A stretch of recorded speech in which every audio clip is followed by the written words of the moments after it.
నమస్తే గురుగారు. మహాదేవ శ్రీమాత్రే నమః. గురువుగారు చాలా మంది కూడా మరి ఇప్పుడు ఫుడ్ ప్రాబ్లమా ఏది తెలీదు కానీ సంతానం లేక చాలా మంది ఇబ్బందులు పడుతున్నారు. అది రకరకాలుగా కావచ్చు. కొంతమందికి సంతాన యోగం ఉండి కలగట్లేదా? లేకపోతే కొంతమందికి నిలవట్లేదా? లేకపోతే యోగం లేక కొంతమందికి ఈ అదృష్టం రావట్లేదా అనే ఇదిలో ఇబ్బందులు పడుతూ ఉన్నారు.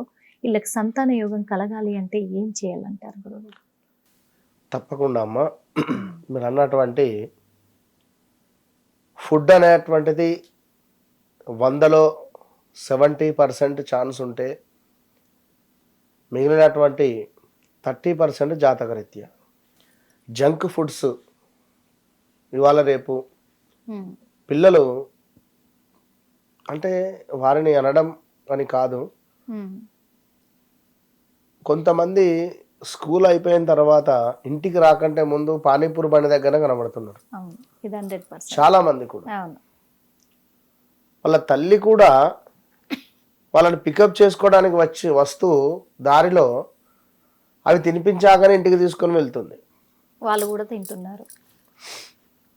సో ఇక్కడ పానీపూరి తినడం తప్ప నేను అనడం లేదు, కానీ కొన్ని జంక్ ఫుడ్స్ అనేది వయసు రీత్యా తినడం మూలకంగా వారి వయసుకు తగ్గట్టుగా కాకుండా వెయిట్ అనేటువంటిది పెరిగిపోతుంది.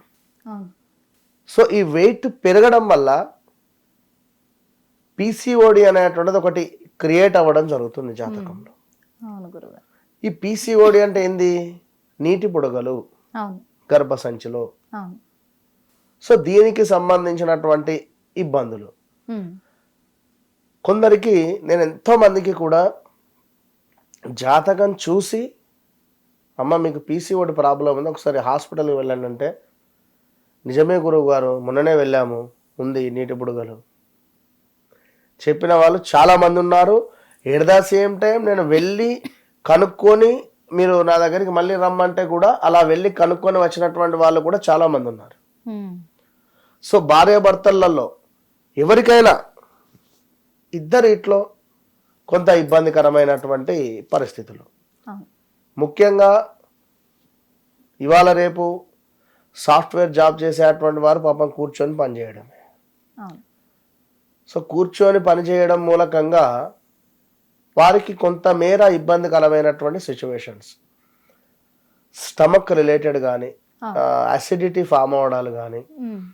సో ఎవరికైతే జాతకరీత్యా పంచమాతు కేతు ఉంటుందో, పంచమాతు దృష్టి శనిది పడుతుందో, పంచమ దృష్టి సూర్యుడు ఉంటాడో, సూర్యుడు శని కలిసి ఉంటుందో, సూర్యుడు రాహువు కలిసి ఉంటారో, సూర్యుడు కేతువు కలిసి ఉంటారో,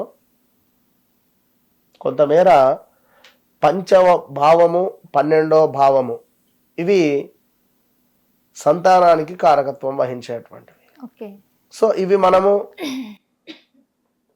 జాతక చక్రంలో చూడగానే అర్థమైపోతుంది పంచమాధిపతి ఏ నక్షత్రంలో ఉన్నాడు, సో ఏ భావంలో ఉన్నాడు.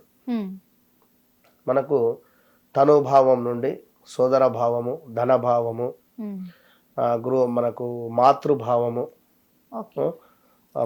పుత్రిక సంతాన భావము, దీని తర్వాత శత్రుభావము, కలత్ర భావము, అదేవిధంగా ఆరోగ్యానికి సంబంధించింది, దాని తర్వాత పూర్వజన్మ సుకృతము, దాని తర్వాత వృత్తి భావము, దీని తర్వాత లాభభావము, దీని తర్వాత విదేశీ.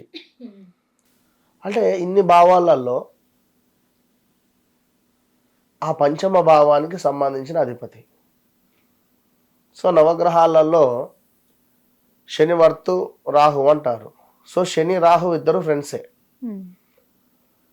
శని రాహువుకు కొన్ని మంచి స్థానాలు ఉన్నవి. శ్రీ రాహువు ఎవరి జాతకంలో అయినా వృషభంలో కానీ తులాలో కానీ ఉంటే, శనైశ్వరుడు కూడా తులాలో కానీ వృషభంలో కానీ ఉంటే వారి వాక్కు సత్యం అవుతుంది. రాహు గ్రహం. ఇప్పుడు కొందరి నాలుకపై మచ్చలు ఉంటాయండి. వీరికి నేననేది రాహు గ్రహము ఒకవేళ మేష లగ్నం పడి ద్వితీయాత్ రాహు ఉన్నట్టయితే ఉమ్, చాలా అదృష్టవంతులు, చాలా అంటే చాలా. ఉమ్. వీరికి ఏదో రకంగా డబ్బు వస్తుంది, వస్తుంది. సమయానికి ఏదో రకంగా డబ్బు వస్తుంది. అమ్మవారి సేవలో విపరీతంగా ఉంటారు. ఉమ్, మంచి పేరు ప్రఖ్యాతలు ఉంటాయి, ఖచ్చితంగా బాగుంటుంది. సో ఇక మళ్ళా పంచమ భావము అంటే సూర్యుడు అవుతాడు, ఉమ్, మేష లగ్నం అయితే.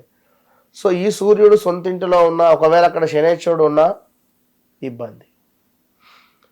సో ఇట్లా ఇక ఓవరాల్గా వీరికి ఫస్ట్ పాయింట్ ఏమిటంటే ఫుడ్ రిలేటెడ్. ఖచ్చితంగా ఫుడ్ను కంట్రోల్ చేసుకోవాలి. నాన్ వెజ్ కానీ లైక్ జంక్ ఫుడ్స్ కానీ పిల్లలకు పెట్టేటువంటి ప్రయత్నం చేయకండి. తరచు కూడా మిస్క్యారీ అవుతున్నా కూడా ఒకసారి మీ యొక్క దశ అంతర్దశలు చూసుకోవాలి. ఉమ్, దశ అంతర్దశలు ఎందుకు అంటే నడిచేటువంటి దశ ఒకవేళ శనైశ్వరుని దశన, ఏలినాడు శనిలో ఉన్నారా, అష్టమ శనిలో ఉన్నారా, ఓకే. ఇలాంటి అవన్నీ కూడా మనం చూసుకోవాలి. ఇక్కడ మనకు సౌత్ వెస్ట్ డైరెక్షన్స్లో వీరు బెడ్స్ ఉండడం కానీ, ఓకే. సౌత్ వెస్ట్ డైరెక్షన్స్లో వీరు పడుకోవడం కానీ, ఉమ్, ఇలాంటి సందర్భాలు చేయడం వల్ల మిస్క్యారీ అనేటువంటిది ఎక్కువగా అయ్యే ఛాన్సెస్ ఉంటుంది. ఓకే. సో తరచూ వీరు గొడవలు పడుతూ ఉన్న ఉమ్, భార్యాభర్తలలో ఒక అనురాగం అనేటువంటిది లేకున్నా ఉమ్, ఇప్పుడు కొంత ఇబ్బందికరంగా ఉంటుంది. అలాంటి సందర్భాలలో తప్పకుండా సౌత్ నార్త్లో మీరు ఆ యొక్క మీ బెడ్స్ని షిఫ్ట్ చేసుకునేటువంటి పరిస్థితి ఉంటుంది. సో ఇదైతే చాలా అబ్జర్వ్ చేసుకునేటువంటి పరిస్థితి. ఓకే. ఇక అదే విధంగా, ఎందుకంటే ఆ విధంగా మనకు సౌత్ వెస్ట్లో అనేటువంటిది పడుకోవడం, తలబెట్టి కానీ ఇలాంటివి కొంత ఇబ్బందికరంగా ఉండేటువంటి పరిస్థితి. సో అదే విధంగా ఇది మీరు ఖచ్చితంగా షిఫ్ట్ చేసి చూడండి.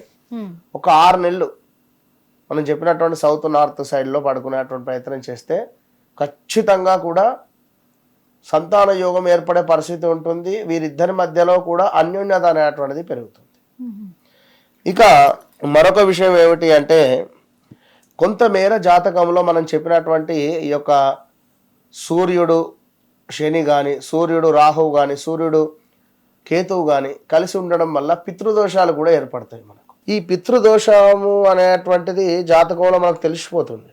సో మన స్తోమత బట్టి మనం పితృదోషానికి సంబంధించినటువంటి పూజలు చేసుకోవాలి. ఆ దశ అంతర్దశలు కూడా రావాలి మనకు. ఇద్దరి భార్యాభర్తలు ఇద్దరి చార్ట్స్ చూడాలి. సో పంచమ భావం ఏమిటి అనేది చూసుకొని ముందుకు వెళ్ళాలి.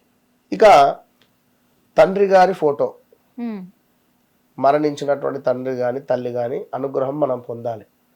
ఖచ్చితంగా వారి ఫోటో వద్ద ఒక దీపారాధన చేస్తూ ఉండాలి ప్రతి అమావాస్యకు. ఉమ్, సో ప్రతి అమావాస్య కూడా ఆ యొక్క ఫోటోని క్లీన్ చేయాలి.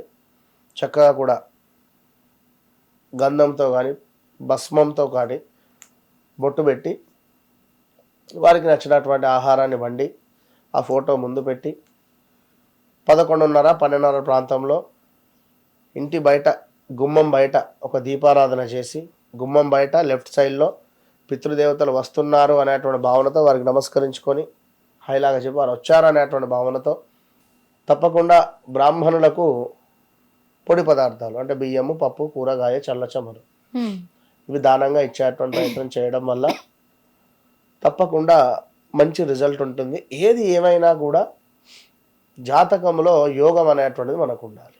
ఉంటే తప్పకుండా అన్ని రెమెడీస్ పనిచేస్తవి. తప్పకుండా మనం ముందుకు వెళ్తాం. అంతే. ధన్యవాదాలు స్వామి. మహాదేవ్.